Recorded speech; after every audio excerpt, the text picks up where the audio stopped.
Il est temps de se débarrasser de cette mascarade et de reprendre notre destin en main. Chers compatriotes, c'était le message que j'ai voulu adresser à ces soi-disant observateurs internationaux.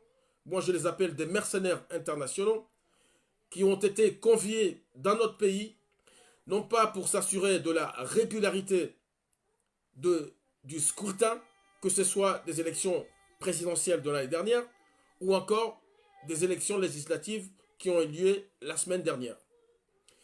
Ces observateurs, ils sont venus, immédiatement ils sont reçus par le ministre de l'Intérieur, probablement pour leur donner des instructions ou je ne sais quoi.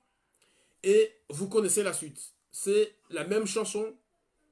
Les élections se sont déroulées dans le calme. Il y a eu ici ou là des petits incidents minimes qui ne sont pas de nature à entacher le scrutin. C'est du déjà vu, c'est du déjà entendu. Ils ont dit la même chose dans le cadre des dernières élections présidentielles.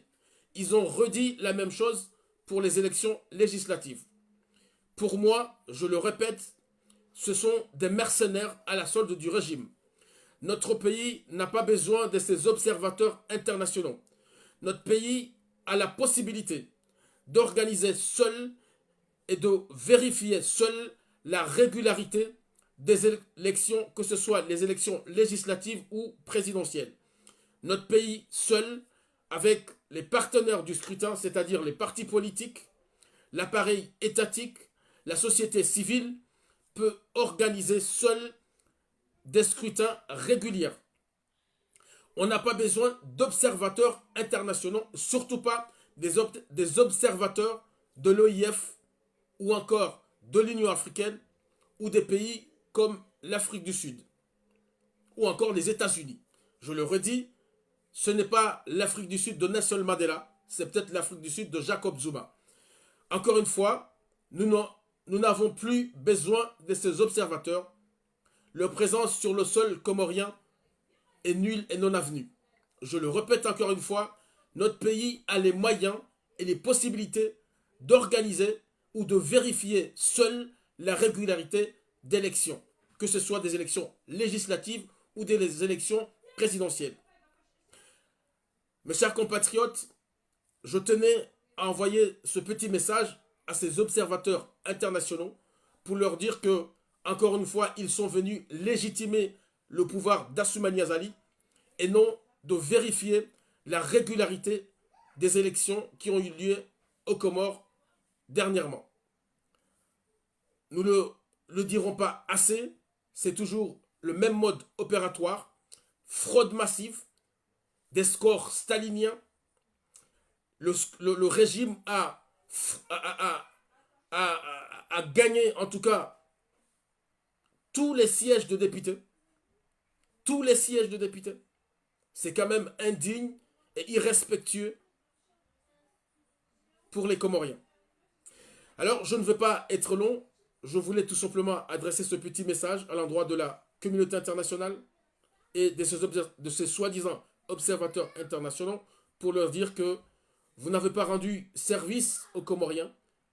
Vous venez pour rendre service peut-être au régime tyrannique en place aux Comores, mais vous n'êtes pas venu pour observer, pour vous assurer de la régularité des élections législatives.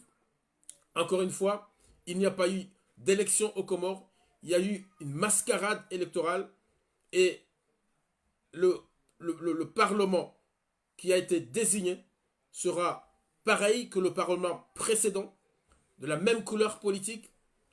La CRC a raflé tous les sièges dès le premier tour avec des scores staliniens et j'ai tout simplement envie de dire qu'ils n'ont même pas honte. Ils n'ont même pas honte. Donc, encore une fois, vous n'êtes pas venus aux Comores pour rendre service aux Comoriens. Au contraire, vous êtes venus rendre service à Assoumani Azali et son régime. Et honte à vous, observateurs internationaux, honte à vous, des organisations comme l'OIF, que vous n'êtes pas capables de vous assurer de la régularité d'un scrutin. Encore une fois, ces organisations, ces observateurs n'ont plus lieu d'être.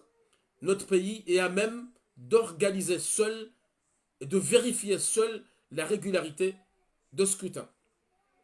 Quand vous êtes sûr de pouvoir organiser seul des élections régulières, vous n'avez plus besoin de faire appel à des observateurs internationaux. Comme c'est le cas dans les pays occidentaux.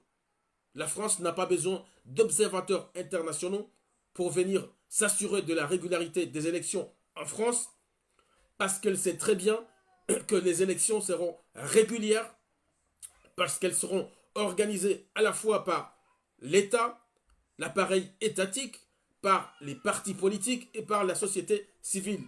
Certains d'entre nous, ceux qui ont la chance d'avoir la citoyenneté française, participent à l'organisation des élections en France et partout dans le monde entier. Et donc, ces observateurs internationaux, c'est une spécificité africaine. Je ne sais pas pourquoi ces gens-là viennent à chaque fois. On n'a pas connu des observateurs qui sont partis vérifier la régularité de scrutin dans un pays et qui ont eu le courage de dénoncer les fraudes ou de dénoncer les irrégularités parfois manifestes et patentes, ce qui est le cas des Comores. Et donc, je ne veux pas être long. Je tenais tout simplement à adresser ce petit message à la communauté internationale, à ces organisations internationales qui ont soi-disant dépêché des observateurs aux Comores dans le cadre des élections législatives. Encore une fois, il n'y a pas eu d'élection aux Comores. Il y a eu une mascarade qui a été visiblement légitimée par ces observateurs. Moi, je ne les appelle pas des observateurs. Ce sont des mercenaires internationaux qui sont venus à la solde du régime pour venir légitimer le régime d'Assoumani Azali.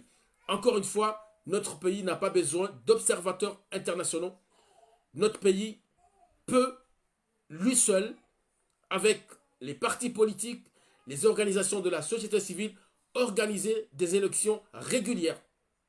Si l'on fait venir des observateurs étrangers, c'est parce que on sait qu'on a des choses à nous reprocher et qu'on veut que ces observateurs viennent légitimer un scrutin qui est tout ce qu'on veut sauf un scrutin. Il n'y a pas eu de scrutin, il n'y a pas eu d'élection aux Comores. C'est exactement la même chose pour les élections présidentielles. Rebelote, même chose, les mêmes méthodes, des fraudes massives, des scores staliniens. Ce n'est pas digne d'un État et ce n'est pas digne d'un État qui se respecte.